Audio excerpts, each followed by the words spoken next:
La sécurité éternelle en Jésus-Christ, une fois sauvé, toujours sauvé. C'est le thème de mon sermon aujourd'hui, thème central et important s'il en est. On le voit chaque fois qu'on va évangéliser, qu'on parle à des gens qui se déclarent comme chrétiens.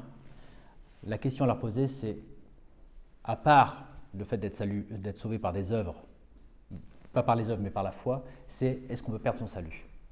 Et je dirais que la majorité des cas pensent qu'ils peuvent perdre leur salut. Il y a un déficit d'enseignement sur la sécurité éternelle du salut dans les églises évangéliques, sans parler des autres églises chrétiennes. Voilà. Je regardais un petit peu ce que les religions chrétiennes croient, chrétiennes entre guillemets, sur leur site web, leur profession de foi. On voit par exemple l'église pentecôtiste, Église de Dieu, dit que l'homme peut à tout moment, après l'expérience de la nouvelle naissance, partir loin de Dieu et mourir dans un état de péché, avec la conséquence de l'enfer.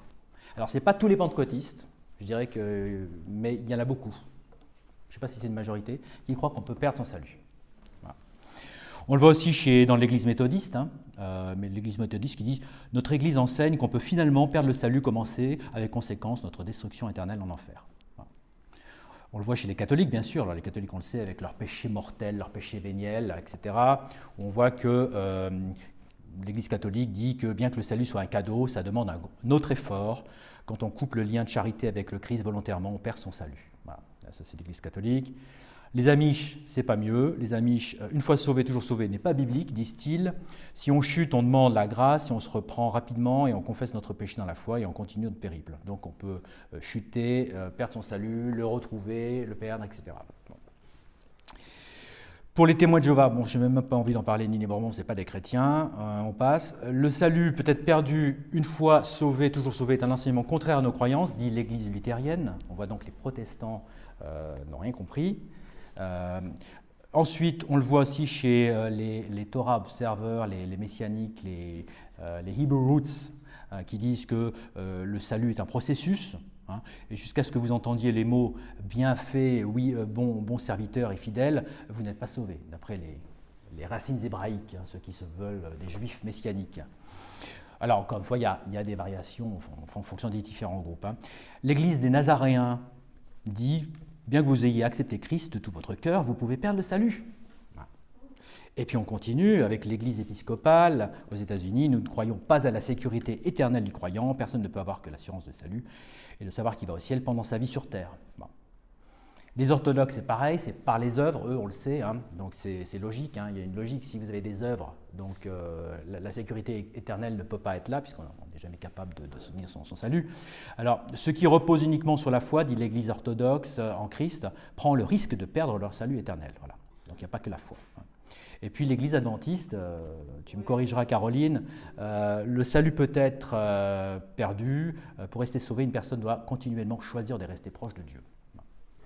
Alors, c'est peut-être pas tous les adventistes, mais en tout cas, voilà. Alors, mon sermon, c'est deux parties, comme à Sciences Po. Première partie, l'affirmation. L'affirmation de la sécurité éternelle. La sécurité éternelle, c'est des centaines de versets. C'est une vérité qui éclate à la figure dans toute la Bible, Ancien Testament comme Nouveau Testament.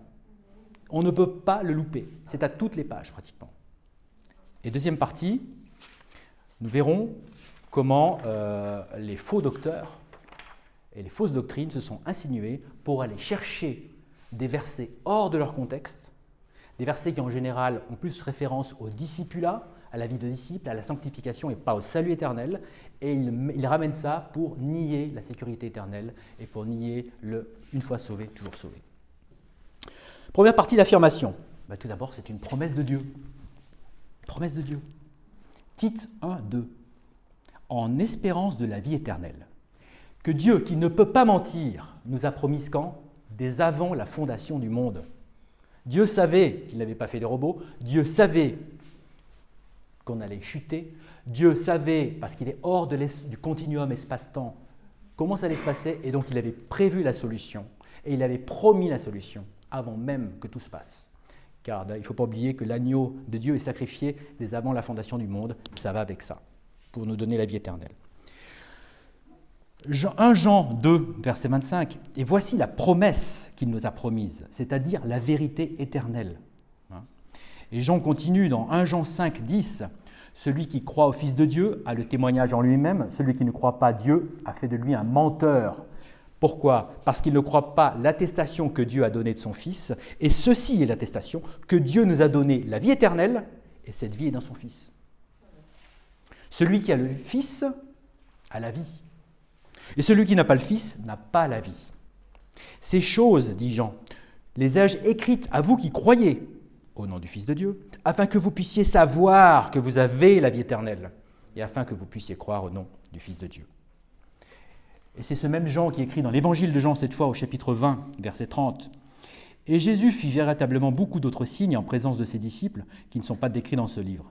Mais ceux-ci sont écrits, afin que vous puissiez croire que Jésus est le Christ, le Fils de Dieu, et qu'en croyant, vous puissiez avoir la vie par son nom. » La vie avec un grand V majuscule, la vie éternelle. Dans le contexte. L'évangile dans 1 Corinthiens 15, c'est que Dieu est venu dans la chair, que Jésus-Christ est venu, il s'est offert en sacrifice, il est mort et il est ressuscité le 3e jour, et il nous donne la vie éternelle. Et l'évangile, c'est aussi, comme le dit saint Paul dans Romains 4, verset 5, « Mais pour celui qui n'œuvre pas, mais qui croit en celui qui justifie les impies, sa foi lui est comptée pour droiture. » Donc là, c'est non seulement c'est croire en Jésus-Christ et ne pas œuvrer pour ça, ne pas faire de travail. C'est Jésus qui a fait le travail. C'est Jésus qui a fait le travail. C'est la seule bonne œuvre qui nous sauve, c'est celle de Jésus. Ce n'est pas les nôtres.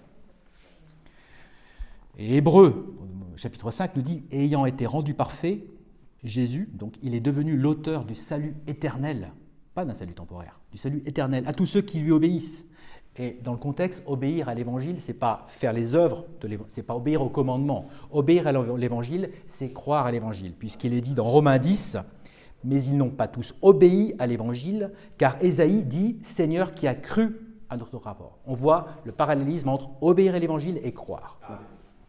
Donc, c'est une promesse de Dieu, et c'est aussi une nouvelle naissance. C'est une nouvelle naissance, et c'est important le thème de la naissance, parce qu'une naissance, d'abord, c'est qu'une fois, et ça se fait une fois pour toutes. Jean 3, verset 3. Jésus lui répondit à la femme, à Nicodème, pardon. En vérité, je te dis, à moins qu'un homme ne soit né de nouveau, il ne peut pas voir le royaume de Dieu. Donc il faut naître de nouveau. 1 Jean 5, quiconque croit que Jésus-Christ est né de Dieu, quiconque croit que Jésus-Christ est le Christ, il est né de Dieu. Voilà. Et quiconque aime celui qui l'a engendré, c'est-à-dire Jésus, de Dieu, aime aussi celui qui est engendré de lui, c'est-à-dire le Fils, Jésus. 1 Jean 5, verset 18. Nous savons que quiconque est né de Dieu ne pêche pas, mais celui qui est engendré de Dieu se garde lui-même et le malin ne le touche pas. Pourquoi il ne pêche pas ? C'est parce que l'homme spirituel qui naît à la nouvelle naissance ne peut pas pécher. L'homme charnel continue à pécher. Donc nous avons une double nature, comme on le verra plus loin. Et ça, c'est un problème que beaucoup de faux prédicateurs n'arrivent pas à comprendre. Bien-aimés, maintenant nous sommes les fils de Dieu, en ce que nous serons, et ce que nous serons n'apparaît pas encore. Mais nous savons que lorsqu'il apparaîtra, nous serons comme lui, quand nous le verrons comme il est. C'est-à-dire qu'on n'est pas, on est sauvé, on est une nouvelle créature, mais notre corps n'a pas été changé. Il sera changé lorsque Jésus-Christ vient à la résurrection des morts et à l'enlèvement. Et là, on aura non seulement un esprit nouveau, comme on l'a déjà aujourd'hui par la foi, mais aussi un corps glorieux.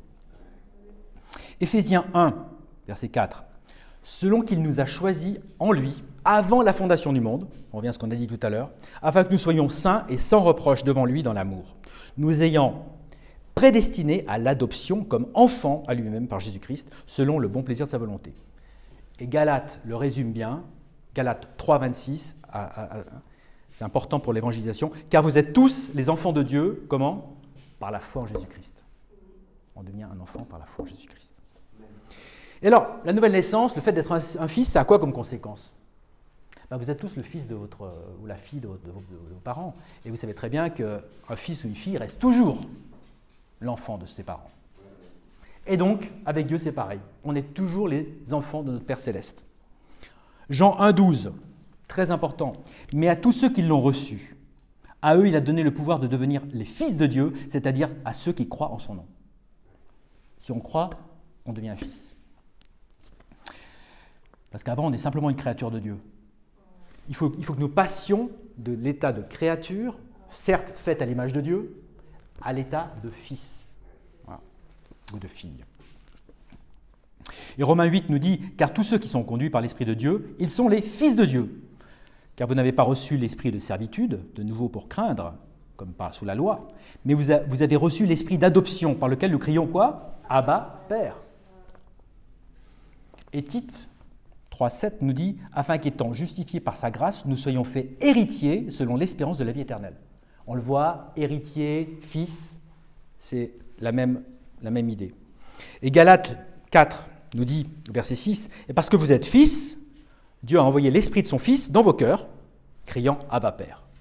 C'est pourquoi tu n'es plus un serviteur, hein, on revient à ce qu'on on est plus sur la servitude, on n'est plus un serviteur, mais un fils. Et si un fils, alors un héritier de Dieu par le moyen de Christ.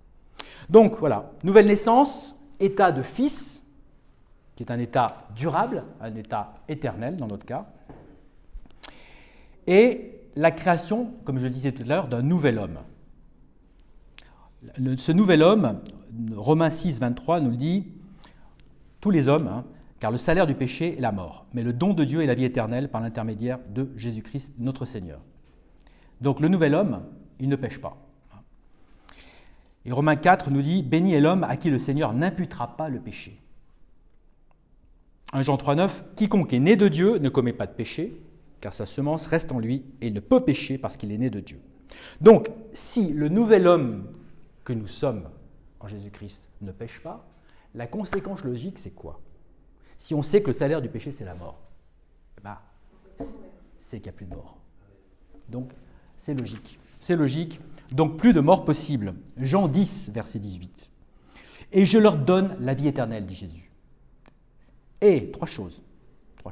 Et ils ne périront jamais. Première chose. 2. Et aucun homme ne les ravira de ma main.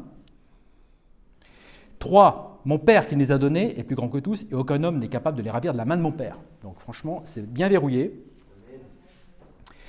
Et Jésus enfonce le clou un chapitre plus loin, et il dit, Jésus lui dit, je suis la résurrection et la vie, celui qui croit en moi, bien qu'il soit mort, cependant il vivra. On passe de la mort à la vie.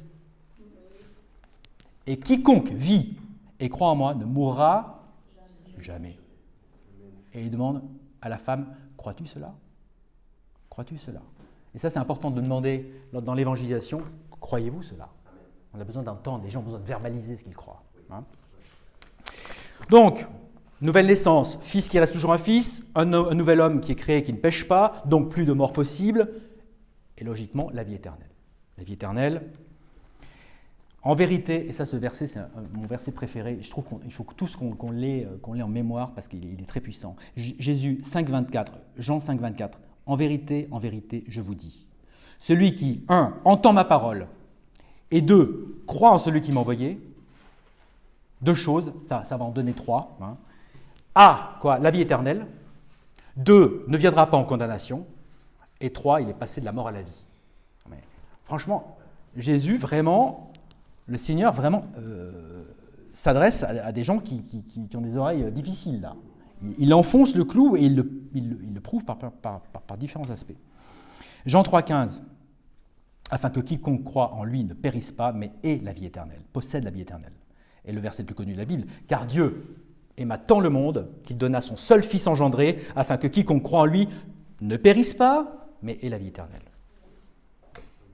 Et il continue pour renfoncer le clou et pour montrer un contraste. Celui qui croit au Fils a la vie éternelle, et celui qui ne croit pas le Fils ne verra pas la vie. Il est toujours mort. Mais le courroux de Dieu demeure sur lui. Le courroux, la colère de Dieu. Jean 4, verset 13. Jésus répond à la femme, à la Samaritaine. Et Jésus répondit et lui dit, « Quiconque boit de cette eau aura encore soif. Mais quiconque boit de l'eau que je lui donnerai n'aura plus jamais soif, mais l'eau que je lui donnerai sera en lui un puits d'eau jaillissante en vie éternelle. » La femme lui dit, « Sire, donne-moi de cette eau afin que je n'ai plus soif et que je ne vienne plus puiser ici. » Elle demande. Jésus dit plus loin, dans Jean 7, verset 37, « Si un homme a soif, qu'il vienne à moi et qu'il boive.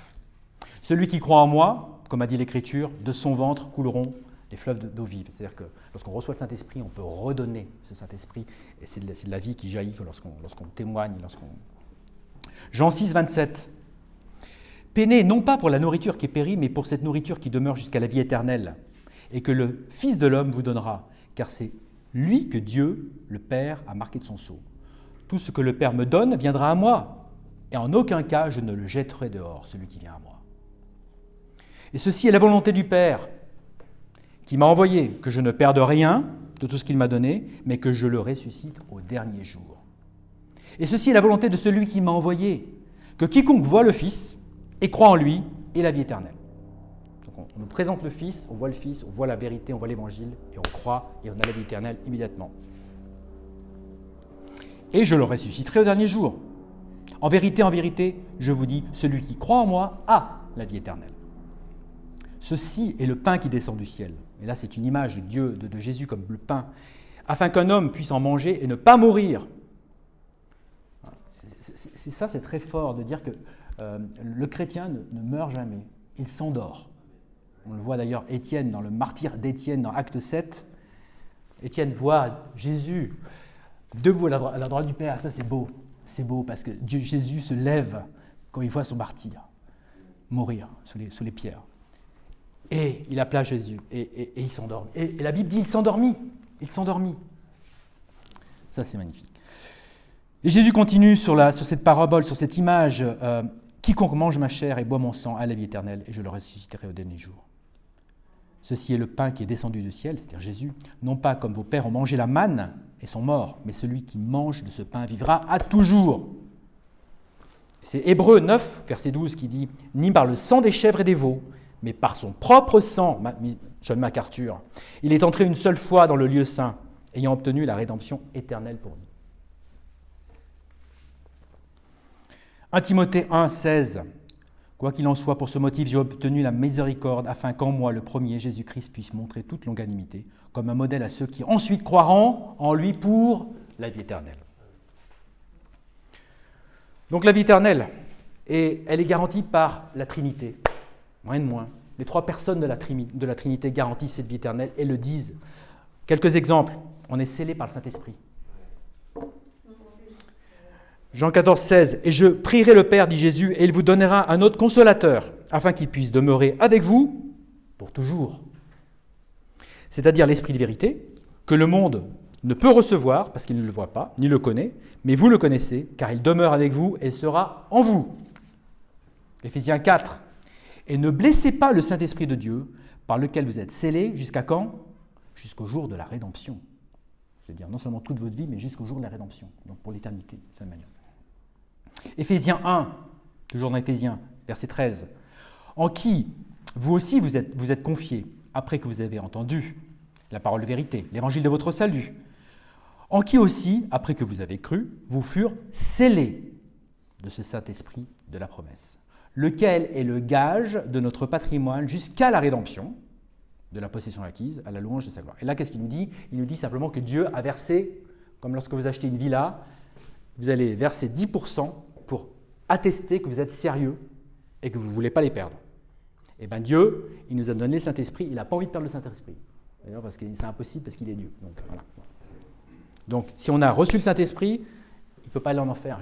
C'est fini, on est scellé et Dieu ne nous laissera pas, il ne le laissera jamais. Donc Dieu ne veut pas abandonner son dépôt de garantie. En gros, c'est ça. Donc le Saint-Esprit, première personne de la Trinité maintenant, nous sommes gardés par le pouvoir de Dieu, Dieu le Père. 1 Pierre 1, verset 3. « Béni soit le Dieu et Père de notre Seigneur Jésus-Christ, lequel, selon son abondante miséricorde, nous a engendrés de nouveau en une espérance vivante par la résurrection de Jésus-Christ d'entre les morts, pour un patrimoine incorruptible, qui ne peut pas et non souillé, et qui ne peut se flétrir, réservé au ciel pour vous. » Lorsque vous faites une réservation, c'est pour être sûr d'avoir la chambre d'hôtel. Voilà. Et donc, vous avez une place réservée au ciel pour vous par Dieu. Vous qui êtes gardés par le pouvoir de Dieu au moyen de la foi, au salut, qui est prêt à être révélé au dernier moment. Donc, on est gardés par le pouvoir de Dieu. Il n'y a pas plus grand pouvoir. Et Romains 8 nous dit « Qui nous séparera de l'amour de Christ ? Sera-ce tribulation, ou détresse, ou persécution, ou famine, ou nudité, ou péril, ou épée? Car je suis persuadé que ni mort, ni vie, ni ange, ni principauté, ni pouvoir, ni choses présentes, ni choses à venir, ni hauteur, ni profondeur, ni aucune autre créature ne sera capable de nous séparer de l'amour de Dieu qui est en Christ Jésus, notre Seigneur. Est-ce qu'il vous faut encore des preuves? Je vais vous en donner une dans l'Ancien Testament, parce que c'est bien aussi de vous montrer que l'Évangile est le même entre l'Ancien Testament et le Nouveau Testament. Psaume 121, verset 7. « Le Seigneur te préservera de tout mal. Il préservera ton âme. » Pas ton corps, ton âme. « Le Seigneur préservera tes allées et venues dès maintenant et même à tout jamais. » Hébreux 13, verset 5. « Que votre comportement soit sans convoitise et soyez satisfaits de ce que vous avez. Car il a dit, jamais je ne te laisserai ni ne t'abandonnerai. » Et maintenant, la troisième personne de la Trinité, qui est la deuxième en fait, et nous sommes garantis par Jésus-Christ. En plus de ce qu'on a dit tout à l'heure. Jude, verset 1. « Le serviteur de Jésus-Christ et frère de Jacques, à ceux qui sont sanctifiés, on est directement sanctifié par Dieu le Père, et préservé en Jésus-Christ. » Donc non seulement on est préservé par Dieu, mais ensuite on est scellé par le Saint-Esprit, mais on est préservé en Jésus-Christ. Maintenant, à celui qui est capable de vous empêcher de tomber et de vous présenter sans faute devant la présence de sa gloire avec une excessive joie. Au seul Dieu sage, notre Sauveur, soit gloire et majesté, domination et pouvoir, et maintenant et à toujours. Amen. Hébreux 12. Regardant à Jésus, l'auteur et le finisseur de notre foi. Il a commencé quelque chose, il le finit. Ça, c'est aussi une garantie. L'auteur et le finisseur de notre foi, qui, pour la joie qui était placée devant lui, a enduré la croix, méprisant la honte, et s'est assis à la main droite du trône de Dieu. Et pour terminer sur ces garanties par Jésus-Christ, spécifiquement par Jésus-Christ, 2 Timothée 4, 18. « Et le Seigneur me délivrera de toute œuvre mauvaise et me préservera jusqu'à son royaume céleste. À lui soit la gloire. Pour toujours et toujours. Amen. » Philippiens 1, 6. « Étant confiant de cette chose même, que celui qui a commencé une bonne œuvre en vous l'exécutera jusqu'à quand? Jusqu'au jour de Jésus-Christ. » Je ne sais pas s'il vous faut d'autres, et c'est qu'un petit échantillonnage. C'est rien du tout par rapport au nombre de versets. On a vu les trois personnes de la Trinité rappelées par différents moyens redondants pour assister sur le salut éternel. Malgré tout,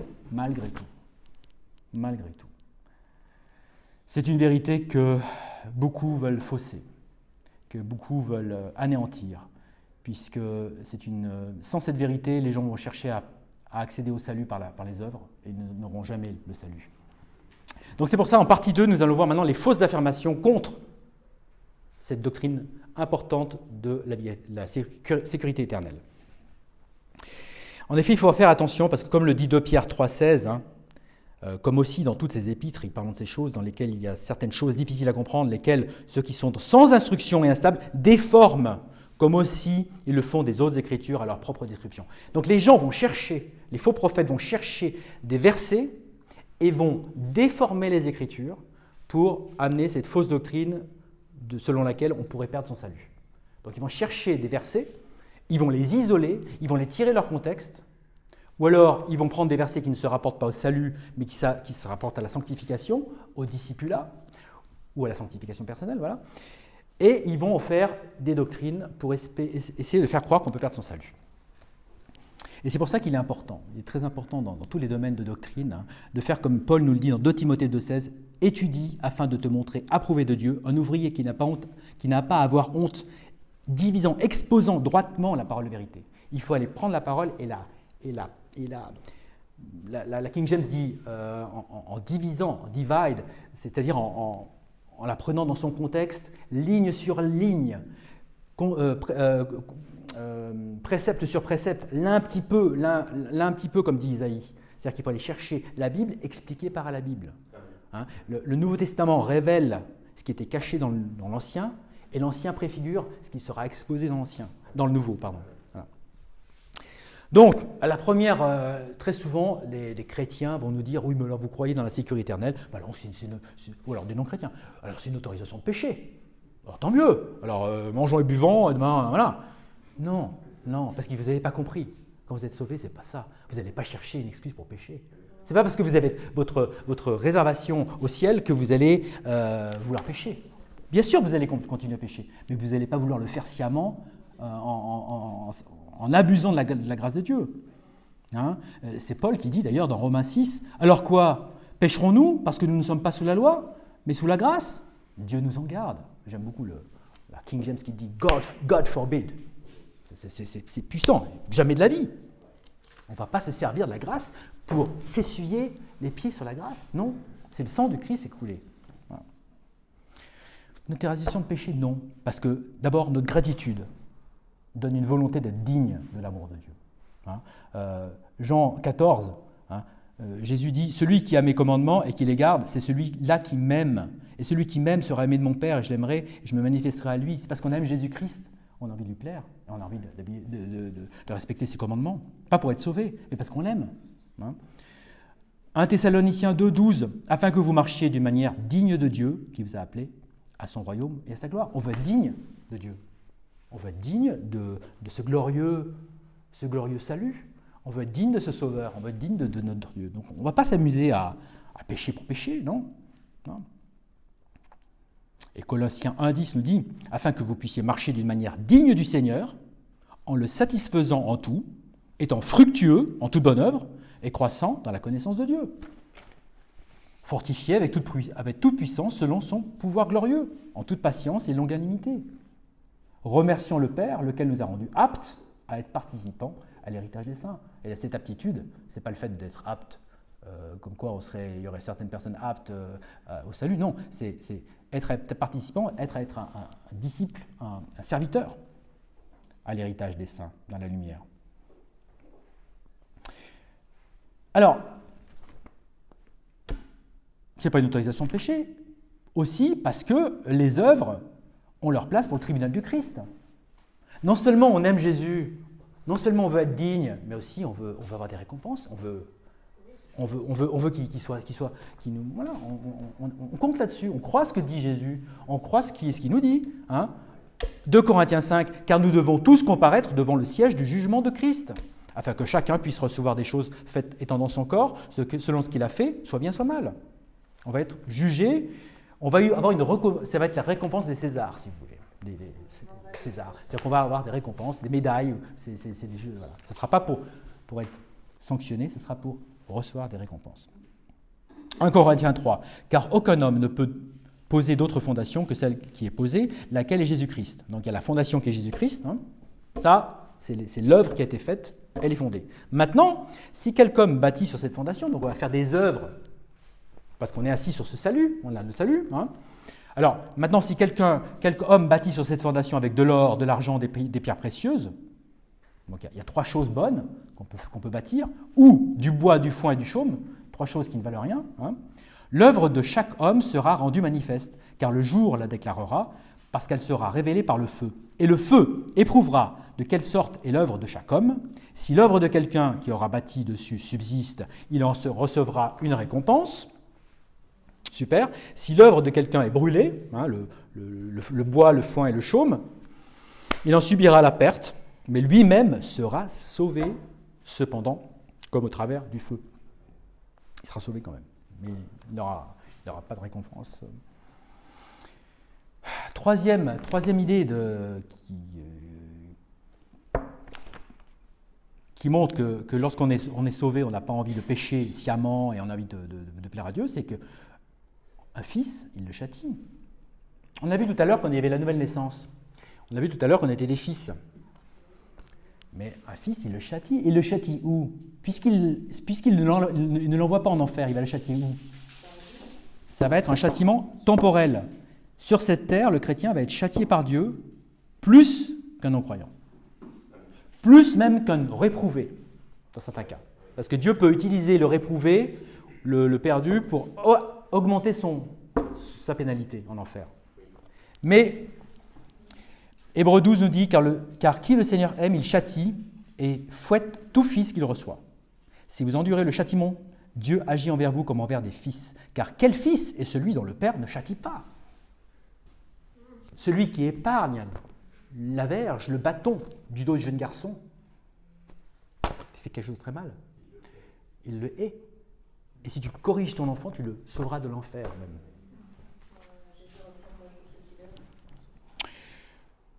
Le psaume 89, déjà, j'aime bien aller dans le Nouveau Testament, dans l'Ancien Testament aussi. Psaume 89, verset 26. « Il me criera, tu es mon Père. Mon Dieu est le roc de mon salut. Aussi ferai-je de lui mon premier-né, en parlant de Jésus, plus élevé que les rois de la terre. Ma miséricorde garderai-je pour lui à tout jamais, et mon alliance tiendra ferme avec lui. Sa semence, c'est-à-dire nous, aussi ferai-je durer pour toujours, et son trône comme les jours du ciel. Si ces enfants, c'est-à-dire nous, les enfants de Christ, si ces enfants abandonnent ma loi, et ne marchent pas selon mes jugements, s'ils violent mes statuts et ne gardent pas mes commandements, alors qu'est-ce qui se passerait ? Alors Dieu dit, « Alors je visiterai leur transgression avec le bâton et leur iniquité avec des coups. » Il y a des claques qui se perdent, il y a des fessées qui se perdent. Néanmoins, je ne lui retirerai pas entièrement ma tendre compassion et ne laisserai pas ma fidélité faire défaut. Mon alliance ne violerai pas. Je ne modifierai pas non plus la chose qui est sortie de moi. Donc en fait, le châtiment, il est temporel. Il est dans cette vie, on est châtié par Dieu. Autre élément qui montre que nous n'abusons pas de la grâce, ou plus exactement, on va aller sur un passage qu'on nous sort à toutes les sauces. Jacques 2. Jacques 2, c'est un chapitre extrêmement clair si on le lit avec le Saint-Esprit et si on passe du temps à comprendre. Mais c'est vrai il y a des phrases dans Jacques 2, à partir du verset 14, qui laissent l'idée que la foi seule ne suffit pas et qu'il faut en plus des œuvres. Jacques dit au verset 14, « Quel intérêt a-t-il, mes frères, si un homme dit qu'il a la foi et n'a pas les œuvres ? La foi peut-elle le sauver ?»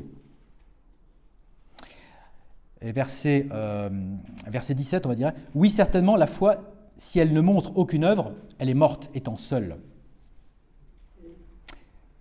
Oui, un homme peut dire, « Tu as la foi et j'ai des œuvres. Montre-moi ta foi sans tes œuvres, et je te montrerai ma foi par mes œuvres. » Alors, déjà, première chose, si la foi est morte, est-ce que ça veut dire que la foi n'existe pas ? Si la batterie de mon téléphone est à 0, mon téléphone est mort. Est-ce que mon téléphone n'existe pas ? Il existe toujours. Simplement, c'est une foi qui n'est pas fructueuse. C'est une foi qui n'est pas fructueuse, qui n'est pas mise en... C'est une foi qui a permis le salut éternel, mais c'est une foi qui ne permet pas, qui n'est pas exprimée dans cette vie temporelle aux yeux des hommes. Parce que Dieu, il regarde au cœur, mais les hommes ne connaissent votre foi que par vos actes, éventuellement vos paroles. Voilà. Et donc, celui qui dit « La foi peut-elle le sauver ?» Quand il dit au verset 14 « Si un homme dit qu'il a la foi et n'a pas les œuvres, ce n'est pas au sens du salut éternel. C'est le sauver dans la vie courante, dans l'aide pour les autres.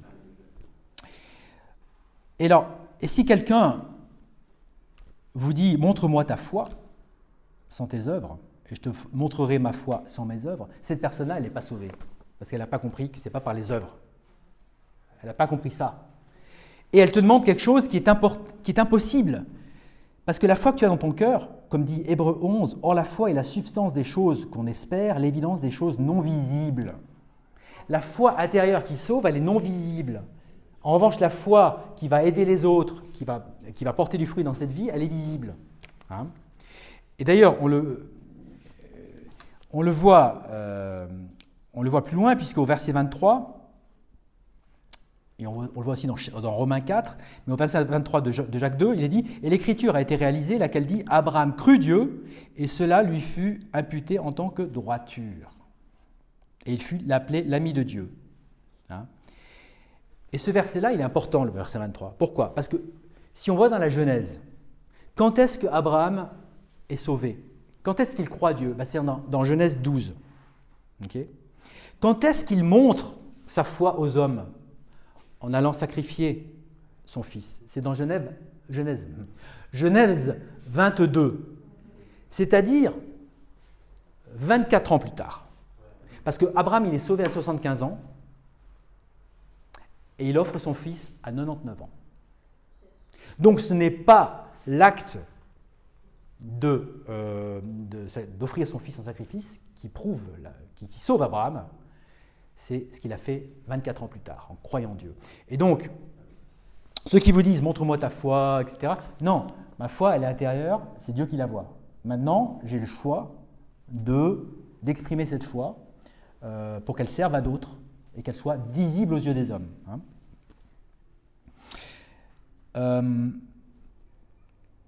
Autre chose dans Jacques 2, pour terminer sur ce chapitre qui est très important, il y a un moment où il est dit au verset 19 « Tu crois qu'il y a un seul Dieu, tu fais bien. Tu crois qu'il y a un seul Dieu et tu fais bien. Les diables aussi le croient et tremblent. » Et alors les faux prophètes vont se servir de ce verset pour dire « Ah, vous dites qu'il suffit de croire, etc. Mais regardez, les diables, ils croient aussi, hein, ils croient qu'il y a un seul Dieu. Ils ne sont pas sauvés. » Oui, mais ce qu'ils oublient c'est que les diables, Jésus n'est pas mort pour les anges déchus. Hein. Ensuite, croire qu'il y a un seul Dieu, c'est pas ça qui sauve. Les musulmans, ils croient qu'il y a un seul Dieu, hein, et ils ne sont pas sauvés. C'est croire que ce Dieu est votre sauveur et qu'il est capable de vous sauver et qu'il a promis de vous sauver, comme on l'a vu avant. Ce n'est pas le fait qu'il y ait un seul Dieu. Hein. Voilà. C'est vraiment... C'est ça. Donc ça, c'est encore un verset qu'ils vont chercher dans Jacques 2 pour aller contre le fait de simplement croire pour avoir la vie éternelle. Bon. Un autre chapitre, un autre verset, pardon, où les gens, les faux prophètes utilisent pour nier la sécurité éternelle, ils vont dire « Poursuivez, c'est la sainteté sans laquelle aucun homme ne verra le Seigneur. » Voilà. Si on ne vit pas saintement, on ne verra pas le Seigneur. Donc on perd son salut. On ne verra pas le Seigneur si on ne vit pas dans la sainteté, si on ne fait pas les œuvres, si on ne se sépare pas du mal, si on... Voilà. Hébreux 12, poursuivez la paix avec tous les hommes et la sainteté sans laquelle aucun homme ne verra le Seigneur. Mais ça veut dire quoi? La sainteté, on l'a comment? On l'a par ses œuvres ou on l'a par la foi en Jésus-Christ? Non, vous êtes déclarés saints en Jésus-Christ. Et d'ailleurs, ceux qui croient être saints par leurs propres œuvres, il y a un proverbe qui s'adresse à eux, Proverbe 30, verset 12. « Il y a une génération qui est pure à ses propres yeux. » Parce que ceux qui se disent saints, ils le sont à leurs propres yeux. Parce qu'il y aura toujours un péché qu'ils n'auront pas révélé, il y aura toujours un péché qu'ils auront même ignoré. Parce qu'il ne faut pas oublier que le péché, il y a aussi des péchés qu'on ignore. Et il y a des péchés de commission et il y a des péchés d'omission. Si on ne fait pas ce qu'on devrait faire, on pêche déjà. La pensée de folie est déjà un péché. Donc voilà, ceux qui se disent sans la sainteté, vous ne verrez pas Dieu, mais moi, qui vis saintement, je le verrai. Non, ce n'est pas là-dessus. Tu te réfugies dans tes œuvres, là, encore une fois. Parce qu'Ésaïe le dit déjà dans l'Ancien Testament, Ésaïe 62, et on les appellera le saint peuple, les rachetés du Seigneur. Dans l'Ancien Testament, les gens sont saints parce qu'ils ont cru, non pas en Jésus-Christ, sous le nom de Jésus-Christ, mais ils ont cru dans le Dieu Tout-Puissant. Ils ont cru dans Jéhovah, ils ont cru dans l'Éternel des armées, ils ont cru dans celui qui allait venir, ils ont cru dans le Messie. Autre verset, on continue avec les différents versets qu'on voit souvent. Ils vont dire, il y en a qui croient en vain. C'est-à-dire, si on croit en vain, ça veut dire qu'on peut perdre son salut? Non. C'est Paul qui dit dans 1 Corinthiens 15, « De plus, frères, je vous déclare l'évangile que je vous ai prêché, lequel vous avez aussi reçu et dans lequel vous vous tenez, par lequel aussi vous êtes sauvés, si vous gardez en mémoire ce que je vous ai prêché, à moins que vous n'ayez cru en vain. » Et qu'est-ce que ça veut dire croire en vain dans ce passage? C'est-à-dire que, Paul continue, « Or si Christ est prêché et qu'il est ressuscité d'entre les morts, comment disent quelques-uns parmi vous qu'il n'y a pas de résurrection des morts? Mais s'il n'y a pas de résurrection des morts, alors Christ n'est pas ressuscité. Car si les morts ne ressuscitent pas, alors Christ n'est pas ressuscité. Et si Christ n'est pas ressuscité, votre foi est vaine. Sans la résurrection, vous avez cru en vain. » Donc les gens qui n'ont pas cru la résurrection, ils ont cru en vain. Donc croire en vain, c'est pas croire en l'évangile, le vrai évangile, puis ensuite ça ne sert à rien. Non, croire en vain, c'est croire un autre évangile qui n'en est pas un. Attention. Et d'ailleurs, Paul continue dans 2 Corinthiens 13, « Examinez-vous si vous êtes dans la foi, éprouvez-vous vous-même, ne vous connaissez-vous pas vous-même que Jésus-Christ est en vous, à moins que vous ne soyez des réprouvés. » Donc, si on croit un faux évangile et qu'on est un réprouvé, voilà, ça c'est croire en vain. Donc croire des fausses doctrines, ne pas croire en la résurrection, c'est croire en vain. Donc ça n'a rien à voir avec le fait de croire en l'évangile. Donc encore, on expose encore une fausse doctrine. Souvent, comme je disais tout à l'heure, ces fausses doctrines confondent salut et sanctification. Ils confondent le fait d'être sauvé et le fait d'être un disciple. En fait, ils vous disent, si vous n'êtes pas de disciple, vous n'êtes pas sauvé. On en revient aux œuvres, parce que le disciple, il fait des œuvres. Luc 9, 62. Et Jésus lui dit, aucun homme ayant mis sa main à la charrue et regardant derrière lui n'est apte pour le royaume de Dieu. Alors ils vont dire, ouais, si on n'a pas mis sa main à la charrue et qu'on regarde derrière, eh ben on n'est pas apte au royaume de Dieu. Ça veut dire qu'on n'est pas sauvé. Que nenni! On est sauvé. Simplement, on n'est pas apte pour le service. Voilà. Philippiens 2, 12. C'est pourquoi, mes bien-aimés, comme vous avez toujours obéi, non pas comme en ma présence seulement, mais maintenant beaucoup plus en mon absence, exercez votre propre salut avec crainte et tremblement. Ça, c'est encore une fois. Il faut exercer son salut avec crainte et tremblement. Il faut donc... on est au bord du précipice. Non, c'est pas ça. C'est pas cette crainte-là. C'est la crainte de Dieu, la révérence de Dieu. Le fait que Dieu est tout-puissant et qu'on veut lui plaire. Car c'est Dieu, parce qu'il est un verset plus loin. Souvent, les faux docteurs s'arrêtent sur un verset et vous voyez qu'un verset plus loin, l'explication du verset est là. Et là, on le voit un verset plus loin, car c'est Dieu qui agit en vous, et le vouloir et le faire selon son plaisir. Donc, exercer son propre salut avec crainte et tremblement, c'est faire les œuvres que Dieu a préparées d'avance pour nous. Voilà, c'est tout simplement ça. C'est pas avoir peur de tomber dans le précipice de l'enfer, non. Psaume 2, servez le Seigneur avec crainte, et réjouissez-vous en tremblant. Donc nous, quand on tremble, on se réjouit. On n'a pas peur de tomber dans l'enfer, non. On est tremblant parce qu'on se réjouit, parce qu'on est fébrile, parce qu'on a envie de plaire à Dieu et parce qu'on connaît qui est Dieu. Voilà. Autre fausse doctrine hyper célèbre qui vient après, chez les pentecôtistes, vachement, beaucoup. Il faut endurer jusqu'à la fin. Voilà. Alors là, typiquement, vous avez une phrase, endurer jusqu'à la fin, qui montre que les gens ont lu une ligne et ils n'ont pas lu le chapitre. Ils n'ont pas lu qu'on se trouve dans Matthieu 24. Et Matthieu 24, c'est quoi? La grande tribulation, la fin des temps, où les chrétiens sont persécutés par le monde et par l'Antéchrist. Et alors, qu'est-ce qui se passe? Matthieu 24, 13. Mais celui qui endurera jusqu'à la fin, celui-là sera sauvé. Ah, vous voyez, il faut endurer jusqu'à la fin. Mais non. Va lire un peu plus loin. Va lire au verset 21. Car alors il y aura une grande tribulation, telle qu'il n'y aura pas depuis le commencement du monde jusqu'à maintenant. Il n'y en aura jamais plus, comme de tels. Et si ces jours-là n'avaient pas été abrégés, par le retour de Jésus-Christ, par l'enlèvement, par le retour de Christ, si ces jours-là n'avaient pas été abrégés, aucune chair ne serait sauvée. Il s'agit de sauver nos corps, pas notre âme. C'est-à-dire que lorsque l'Antéchrist se révèle dans le temple comme Dieu, il fait cesser le sacrifice et commence à faire la chasse aux chrétiens de manière redoublée pendant 75 jours, jusqu'au retour du Christ, eh bien, si le Christ avait attendu les 1260 jours de la dernière semaine de Daniel, il n'y aurait plus aucun chrétien. C'est simple. Tous zigouillés. Tous au paradis, tous endormis. Mais non, Jésus vient 75 jours après l'Antichrist révélé dans le temple, ça c'est Daniel qui nous montre, et donc ces jours-là étant abrégés, il y a des chrétiens qui vont être sauvés physiquement. Et si ces jours-là n'avaient été abrégés, aucune chair ne serait sauvée, mais à cause des élus, c'est-à-dire nous, ces jours-là, à cause des élus, c'est-à-dire pour éviter que tous les élus y passent, physiquement, ces jours-là seront raccourcis. Donc, endurer jusqu'à la fin, c'est pas mener la vie de disciple jusqu'à la fin, parce que sinon, un jour avant sa mort, on a chuté, et puis boum, on part en enfer. Non, c'est pas ça. C'est pas. Endurer jusqu'à la fin, c'est dans le contexte de Matthieu 24, de Luc 21, de Marc 13, la dernière semaine de Daniel, la fin, les dernières 7 années sur terre, et plus particulièrement l'Antichrist et la chasse aux chrétiens.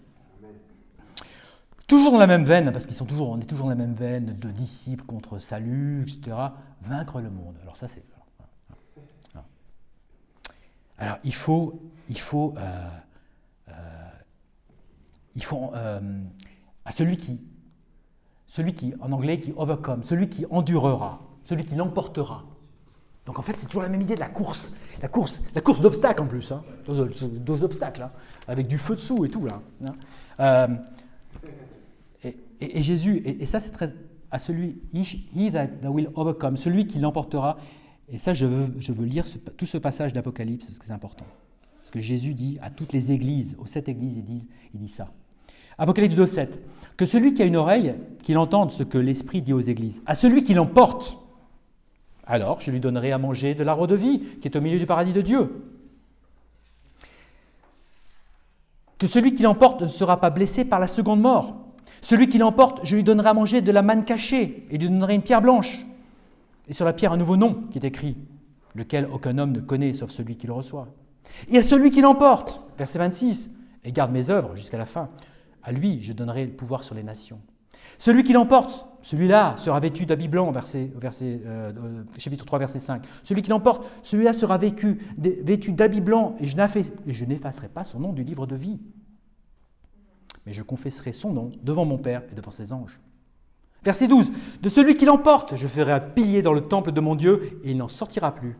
Et j'écrirai sur lui le nom de mon Dieu et le nom de la ville de mon Dieu, laquelle est la Nouvelle Jérusalem, laquelle descend du ciel d'auprès de mon Dieu. Et j'écrirai sur lui mon nouveau nom. À celui qui l'emporte, je lui accorderai de s'asseoir avec moi sur mon trône, comme moi aussi je l'ai emporté. Et je suis assis avec mon Père sur son trône. Et pour finir, à celui qui l'emporte, il héritera toutes choses, et je serai son Dieu, il sera mon fils. Donc on voit, celui qui l'emporte, c'est quelque chose de très important. Mais ça ne veut pas dire ça ne veut pas dire faire des efforts et faire une course d'obstacles, non. Et voilà la définition de celui qui l'emporte. Parce que la Bible, si vous la lisez dans l'ordre, elle vous donne en général l'explication avant. Si on commence par l'Apocalypse, celui qui l'emporte, on ne sait pas ce que ça veut dire. Et si on lit le bouquin qui est juste avant, deux bouquins avant, avec du même auteur en plus, qui s'appelle Jean. Si on lit dans la première épître de Jean, chapitre 5, qu'est-ce qu'il dit ? La définition de qui l'emporte. Qui l'emporte ? Celui qui œuvre ? Non. 1 Jean 5, 4. Car tout ce qui est né de Dieu l'emporte sur le monde. C'est le fait de croire. Et ceci est la victoire qui l'emporte sur le monde, à savoir notre foi, pas nos œuvres. Qui est celui qui vainc ? C'est celui qui emporte, celui qui overcome, celui qui vainc le monde. Qui est celui qui vainc le monde, sinon celui qui croit que Jésus-Christ est le Fils de Dieu. Donc si vous croyez, vous avez vaincu le monde.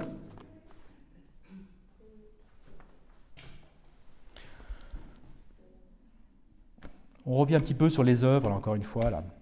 Faut-il observer la loi pour être sauvé ? Romains 2, 13. Qui nous dit, ça pourrait le laisser supposer, car ce ne sont pas les auditeurs de la loi qui sont justes devant Dieu, mais ceux qui exécutent la loi qui seront justifiés. Voilà, il faut respecter la loi pour être... Alors théoriquement, oui. Théoriquement, si on faisait la loi à 100%, on n'aurait pas besoin, mais on a tous péché. Tous ont péché sans privés de la gloire de Dieu. Hein. Mais ça, c'est débunké par Galates 2,16. Sachant qu'un homme n'est pas justifié par les œuvres de la loi, mais par la foi en Jésus-Christ, par la foi de Jésus-Christ d'ailleurs, c'est-à-dire la doctrine. Nous avons, dis-je, cru en Jésus-Christ afin que nous puissions être justifiés par la foi de Christ et non pas par les œuvres de la loi, car par les œuvres de la loi, nulle chair ne sera justifiée. Romains 3, 28. Par conséquent, nous conclurons qu'un homme est justifié par la foi sans les actions de la loi. Il a vraiment compris qu'on était des durs de la feuille. Hein. Il insiste. Galates 5, Christ est devenu en effet, à votre égard, sans effet, pour quiconque parmi vous est justifié par la loi. Vous êtes déchus de la grâce. Si vous vous confiez dans vos bonnes œuvres et dans la loi, vous êtes déchus de la grâce. La grâce n'a plus d'effet. Vous choisissez les œuvres. Eh bien, vous n'aurez pas la grâce. Si c'est par grâce, c'est pas par les œuvres. Si c'est par les œuvres, c'est pas par grâce. Il y a une exclusion mutuelle des deux choses pour le salut. C'est pourquoi Hébreux nous dit au chapitre 4, « Œuvrons donc pour entrer dans ce repos, de peur que quelqu'un ne tombe en suivant le même exemple d'incrédulité. Car celui, verset 10, et là encore une fois, œuvrons donc pour entrer dans ce repos. » Ah, vous voyez qu'il faut œuvrer pour entrer dans le repos. Non, mon faux prophète. Regarde mon faux prophète. Ça, c'est le verset 11. Est-ce que tu viens de lire le verset juste avant, verset 10 ? Hébreux 4, 10. Il faut lire. Il ne faut pas prendre une ligne. Prendre la ligne qu'avant. Qu'est-ce qu'il dit dans Hébreux 10 ? Un verset, c'est même pas un chapitre, c'est un verset avant. Car celui qui est entré dans son repos, il a aussi cessé de faire ses propres œuvres, comme Dieu a fait les siennes. Voilà.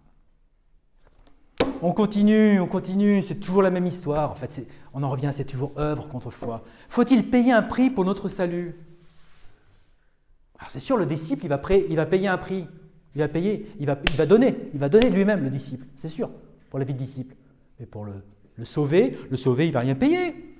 Luc 14, et quiconque, alors ça c'est Jésus qui dit, et quiconque ne porte pas sa croix et ne vient pas après moi ne peut être ma brebis ? Non, mon disciple, pas mon sauvé, pas mon fils, non, mon disciple. Un fils peut ne pas être un disciple. Un disciple peut ne pas être un fils.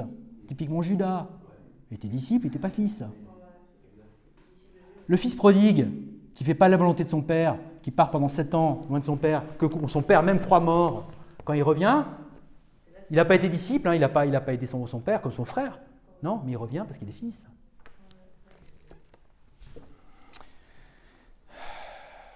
Jésus le dit aussi, toujours en parlant des disciples, « Car lequel de vous, envisageant de bâtir une tour, ne s'assied pas d'abord et ne calcule pas la dépense ?» Parce qu'il y a beaucoup de... vous n'êtes pas plus grand que le maître. S'ils ont haï le maître, ils vous haïront. S'ils ont tué le maître, ils vous persécuteront. Ésaïe nous dit au chapitre 55, « Oh, quiconque a soif, venez aux eaux vives, et vous qui n'avez pas d'argent, venez acheter, manger. Oui, venez acheter sans argent et sans prix du vin et du lait. » Donc, faut-il payer pour un prix pour notre salut, comme pour être un disciple ? Non, c'est sans prix, c'est gratuit. Le salut est gratuit, donc c'est pas...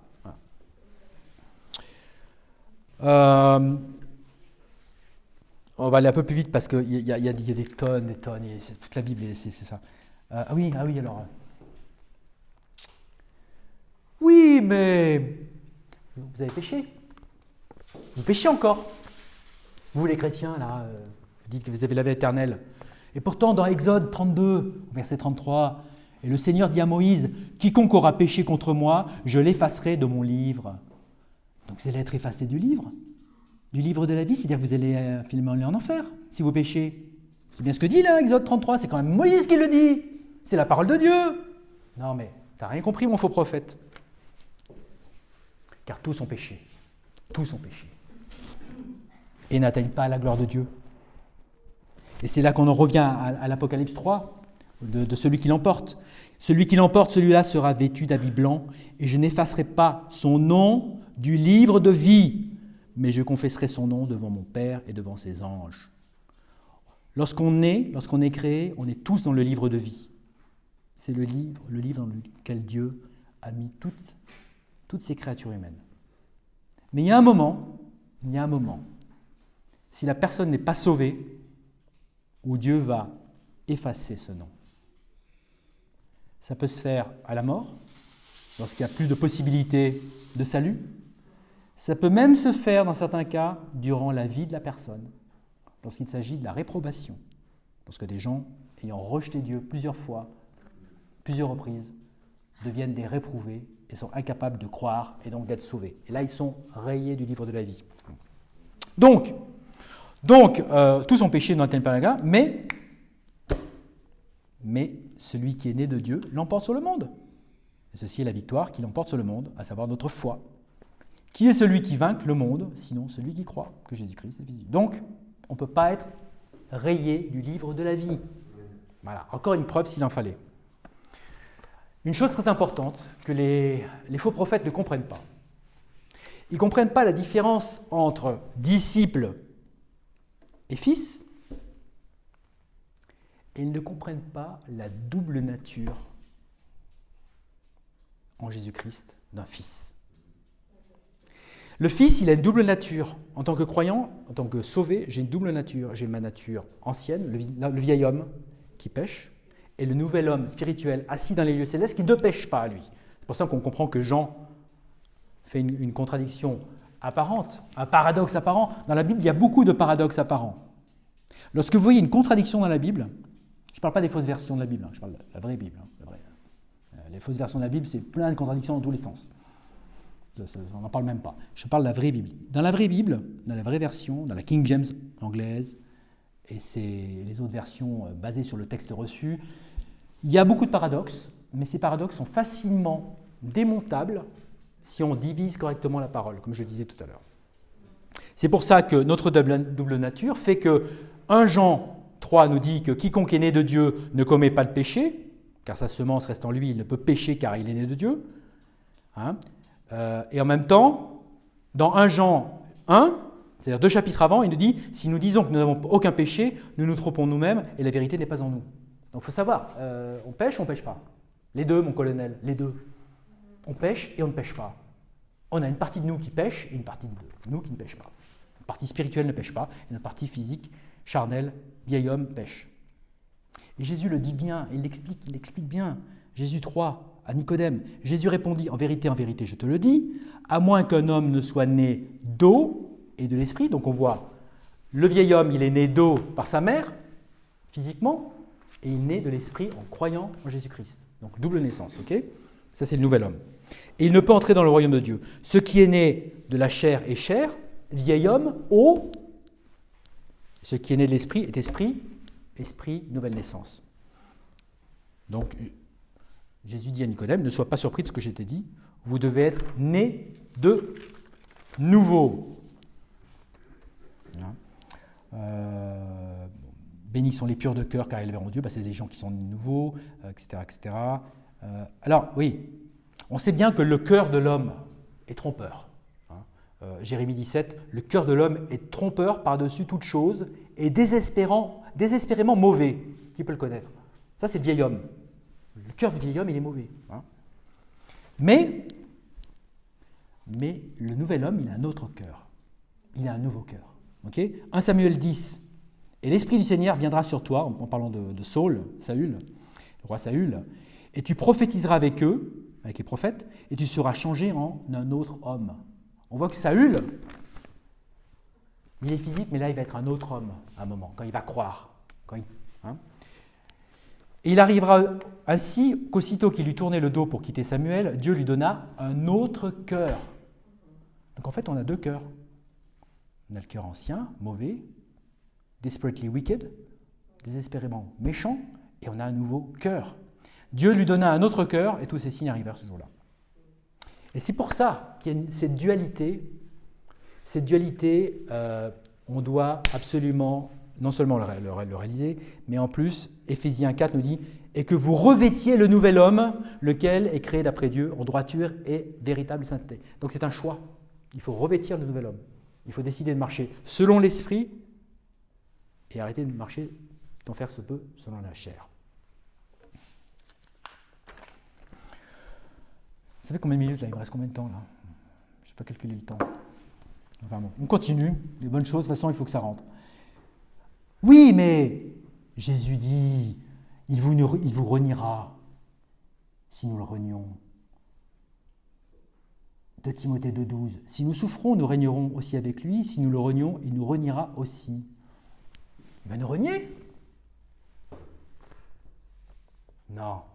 Là, il s'agit des récompenses. Si on renie Christ dans ce monde, il va nous renier des récompenses. Il va peut-être nous enlever des récompenses et des bénédictions. Mais en revanche, regardez, ça c'était les faux prophètes. Lisez un verset plus loin. Si nous ne croyons pas, il demeure cependant fidèle. Il ne peut se renier lui-même. Si à un moment on perd la foi, on a des doutes, comme Saint Pierre a eu un doute, eh bien, Jésus ne s'est pas renié. Et il a continué à le tenir dans sa main. Nul ne me vainc. Nul homme ne vous ravira de ma main, ni même l'homme qui est vous. Hébreux 10.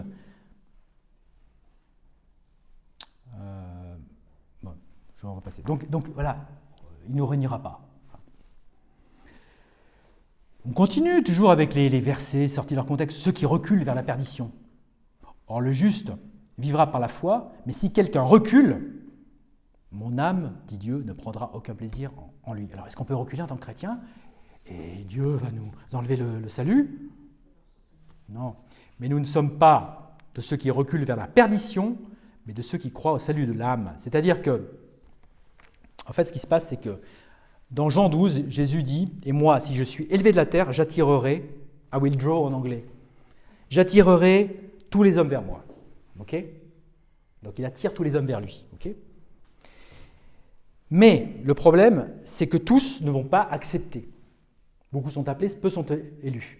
Donc il y a des gens qui vont, comme on dit en anglais, vont draw back. Ils vont reculer. Hein? Et c'est ça, ceux qui reculent vers la perdition, ce n'est pas les sauvés, c'est ceux à qui on a présenté l'évangile et qui refusent l'évangile. Hein? Jude nous le dit au verset 23, « Quant aux autres, sauvez-les avec crainte, les arrachant hors du feu. » Donc on essaye de les arracher hors du feu lorsqu'on va évangéliser, mais certains vont préférer rester en direction du feu. Donc, ceux qui reculent vers la perdition, ce n'est pas un chrétien qui perd le salut, c'est ceux qui refusent le salut. Puisqu'on parle de feu, faut-il demeurer en Christ pour ne pas être brûlé, soi-disant en enfer, les faux prophètes? Si vous ne demeurez pas en Christ, vous allez être brûlé, donc vous allez perdre votre salut. Donc la sécurité éternelle, c'est quoi? Non. Jean 15. Jésus dit, « Je suis la vigne et vous êtes les branches. Celui qui demeure en moi et moi en lui, celui-là porte beaucoup de fruits. Car sans moi, vous ne pouvez rien faire. Vous ne pouvez pas produire de fruits. Si un homme ne demeure pas en moi, il est jeté dehors comme une branche et se dessèche, et les hommes les ramassent et les jettent dans le feu, et elles sont brûlées. » Ah, c'est l'enfer, ça? Non, c'est pour le service. C'est une parabole, c'est une image. N'allez pas utiliser une parabole, une image, plus loin que le but de cette image. Une image n'est jamais totalement conforme à la réalité. C'est un aspect de la réalité qui est mis en avant. Donc les branches qui sont brûlées, ce sont les serviteurs qui sont impropres au service. Ce sont les serviteurs, y compris des chrétiens sauvés, qui refusent le service. Et bien, qu'est-ce qui se passe? Jésus dit, tu ne veux pas me servir, tu es mon fils, je te mets de côté. Je ne me sers plus de toi.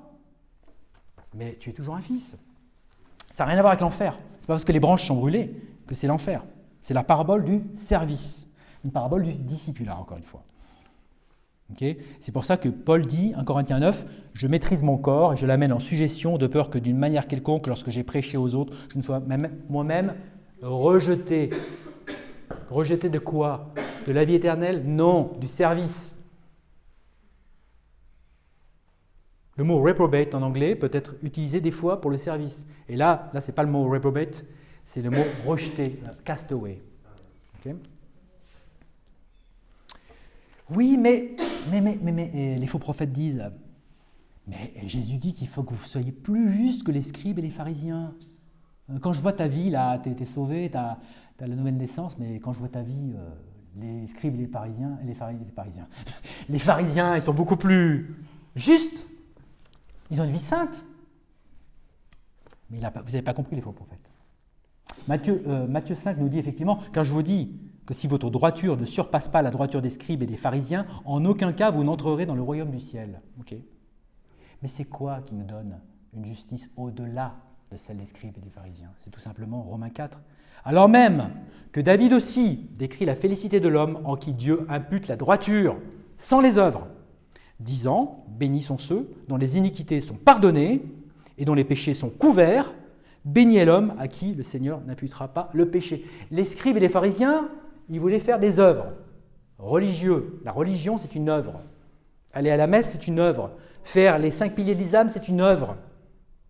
Non, ce qui nous sauve, c'est l'imputation, le crédit, l'input de la justice de Christ sur votre vie. Le sang du Christ qui vous lave de tout péché et qui vous donne sa justice. C'est pour ça que vous êtes plus juste que les scribes et les pharisiens, sans rien faire. Je continue, je vais sauter quelques trucs. Oui, Hébreux 6. Avec Jacques II, Hébreux 6.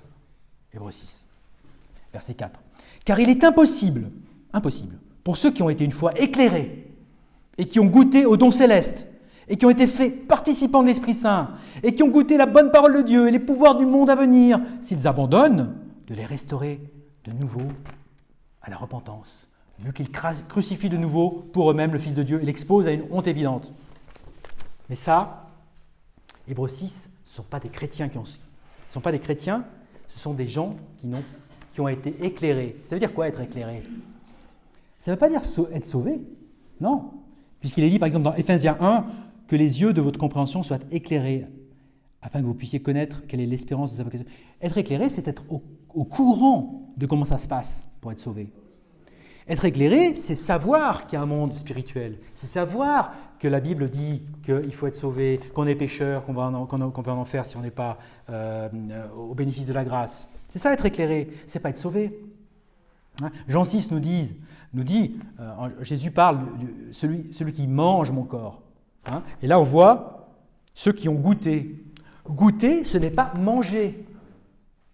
Lorsque vous allez chez Lederer goûter du chocolat, vous n'allez pas le manger. Enfin, c'est une mauvaise image parce qu'en général, on le mange quand même. Mais l'œnologue qui teste un vin, il le recrache. Donc il a goûté, mais il n'a pas bu.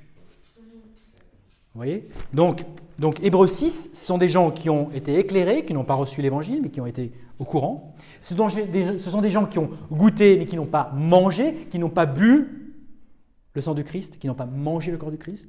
Hein, ils ont eu une idée. Hein. Et enfin, il est dit, dans Hébreux 6, qui ont été faits participants de l'Esprit Saint. Être participant de l'Esprit Saint, ce n'est pas forcément être sauvé. Vous avez le grand prêtre qui a arrêté Jésus, il a parlé, il a prophétisé selon l'Esprit Saint, il n'était pas sauvé. L'ânesse de Balaam, un animal, a prophétisé verbalement, elle n'est pas sauvée. Donc, Hébreux 6, si on va vous ramener, les religieux vont vous le ramener. Hein. Hébreux 6, il est impossible à ceux qui ont été éclairés, goûtés, participants, s'ils abandonnent, ça ne veut pas dire que c'est des gens c'est pas des gens qui ont été sauvés, des gens qui ont approché. Hein, et ce sont des gens qui souvent ont tellement approché la vérité qu'ils l'ont refusée, sont des réprouvés très souvent. Hein, voilà. Donc voilà. Et on le voit. Hein, Hébreux 6 toujours continue. Car si la terre qui s'imbibe de la pluie qui vient sur elle et qui produit des plantes appropriées pour ceux par qui elle est préparée reçoit la bénédiction, etc. Mais si la terre qui porte des épines et des chardons est rejetée, elle est proche de la malédiction, sa fin est d'être brûlée. C'est-à-dire que lorsque la grâce de Dieu est déversée sur les gens par l'évangile proclamé, ce qu'on fait en annonçant l'évangile, si ça tombe à plat et que la personne ne reçoit pas, il a été éclairé parce qu'il a eu le plan du salut, il a goûté peut-être, il a peut-être eu des bénédictions, il a participé au Saint-Esprit, il a peut-être été guéri par le Saint-Esprit, des choses comme ça, hein, et qu'il a refusé, voilà, il est pas sauvé. C'est la même chose pour ceux qui ont échappé aux pollutions du monde, au moyen de la connaissance, et qui s'y empêtrent de nouveau et sont vaincus. La fin pour eux est pire que le commencement. Donc la personne qui a été comme ça approchée par le Saint-Esprit, par des chrétiens qui ont annoncé l'Évangile, qui retournent, qui refusent, et bien pour eux, la fin est pire que le commencement parce qu'ils peuvent être rejetés par Dieu à ce moment-là. Hein, comme Pharaon. Pharaon endurcit son cœur après chaque plaie d'Égypte, et la dernière plaie d'Égypte, c'est Dieu qui a endurci le cœur de Pharaon. Hein.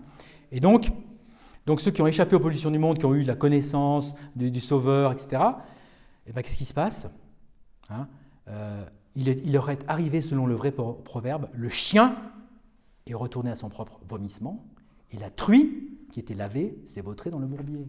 C'est typiquement, d'ailleurs c'est pas pour rien, chien et truie, faites une étude de mots, qui sont les chiens dans la Bible, qui sont les porcs, c'est pas les sauvés. Hein. Ce sont les réprouvés. Allez, et puis je termine par le dernier grand passage que les faux prophètes nous servent à toutes les sauces, Matthieu 7. Ce n'est pas quiconque me dit « Seigneur, Seigneur !» qui entrera dans le royaume du ciel, mais celui qui fait la volonté de mon Père qui est au ciel. Alors donc les free gracers que vous êtes, que nous sommes, des gens qui disent qu'on est sauvés par grâce uniquement, la grâce, vous nous dites, oui, il suffit de croire. Mais vous voyez, les gens qui disent Seigneur, Seigneur, et qui ne font pas la volonté du Père, c'est-à-dire qui ne font pas les œuvres, ils ne vont pas entrer dans le paradis? Non, ça ne veut pas dire ça du tout. Non. Tout simplement parce que la volonté du Père, c'est quoi? Est-ce que c'est de faire les commandements? Est-ce que la volonté du Père, c'est d'aider son prochain? Est-ce que la volonté du Père, c'est de se séparer du mal? Non. Vous avez la définition dans Jean 6. Et ceci est la volonté du Père qui m'a envoyé, que je ne perde rien de tout ce qu'il m'a donné, mais que je le ressuscite au dernier jour. Et ceci est la volonté de celui qui m'a envoyé, que quiconque voit le Fils et croit en lui ait la vie éternelle. C'est ça la volonté de Dieu. Dieu veut que tous les hommes soient sauvés et viennent à la repentance du salut. C'est pas qu'ils fassent des œuvres. Et je le ressusciterai au dernier jour. Mais, alors, les faux prophètes, vous voulez vous servir de ce passage, Matthieu 7? Alors, on va faire comme d'habitude, vous n'avez pas lu tout le chapitre, on va continuer. Vous étiez au verset 21. Eh bien, allez au verset 22, vous allez comprendre. Vous allez comprendre que le passage de Matthieu 7 va exactement contre vous. Matthieu 7, c'est exactement le contraire de ce que vous dites. Pourquoi? Parce que Jésus dit, « Beaucoup me diront en ce jour-là, « Seigneur, Seigneur, n'avons-nous pas prophétisé en ton nom, et chassé les diables en ton nom, et fait beaucoup d'œuvres merveilleuses en ton nom? Et alors je leur déclarerai, « Je ne vous ai jamais connu. Retirez-vous de moi, vous qui pratiquez l'iniquité. » Matthieu 7 prouve que ceux qui se confient dans leurs œuvres et qui vont arriver devant l'entrée du paradis en disant « Seigneur, Seigneur, j'ai été un bon fils, un bon père, j'ai été un bon mari, j'ai aimé les animaux, aidé les pauvres, j'ai fait les pèlerinages et donné mon argent à l'église, donc je suis une bonne personne. » À ces gens-là, il leur dira « Je ne vous ai jamais connu. » Ce qui est important, ce n'est pas que Dieu connaisse vos œuvres et ne vous connaisse pas vous. Ce qui est important, c'est que Dieu vous connaisse vous et ne reconnaisse pas vos œuvres pour le salut. Vous voyez l'inverse? C'est un petit peu comme Born Twice, Dead Once. Si vous êtes connu de Dieu, mais pas pour vos œuvres, c'est bon. Si vous êtes connu pour vos œuvres, qui sont par définition mauvaises, puisqu'elles sont sans l'Esprit Saint, mais que vous n'êtes pas connu de Dieu, c'est pas bon. Ok? Donc, il leur dira, je ne vous ai jamais connu, retirez-vous de moi, vous qui pratiquez l'iniquité. Et c'est simple, tout simplement parce que, quand je dis que nous qui sommes connus de Dieu, il ne connaît plus nos œuvres mauvaises. Il les a oubliées. Il les a mis aussi loin que l'Est est loin de l'Ouest. Puisque Hébreux 8 nous dit « Car je serai miséricordieux à l'égard de leur injustice et de leurs péchés et de leurs iniquités, je ne me souviendrai plus jamais. » Donc, nous qui sommes connus de Dieu, il ne connaît plus nos mauvaises œuvres, mais ceux qui se confient dans leurs œuvres, il les connaît. Il connaît leurs péchés, mais il ne les connaît pas eux. Voilà. Christ est devenu sans effet à votre égard. Pour quiconque parmi vous est justifié par la loi, vous êtes déchus de la grâce. Ce sont ceux qui se confient dans leurs œuvres. Bon, j'ai terminé. Juste un petit filet sur le problème des fous. Là, j'ai parlé de gens qui avaient la King James. Là, j'ai parlé de faux prophètes qui avaient des versions bonnes de la Bible, du texte reçu. L'ancienne Osterwald, peut-être la Martin, l'ancienne Bible de Genève du XVIIe siècle, la Diodati italienne, la Reina Valera Antigua espagnole, la Bible de Luther. Oui, là on est resté dans ce contexte-là, de la bonne Bible. Le problème, c'est que toutes les fausses versions de la Bible, les perversions de la Bible, qu'on voit, la seconde et tous ces trucs-là.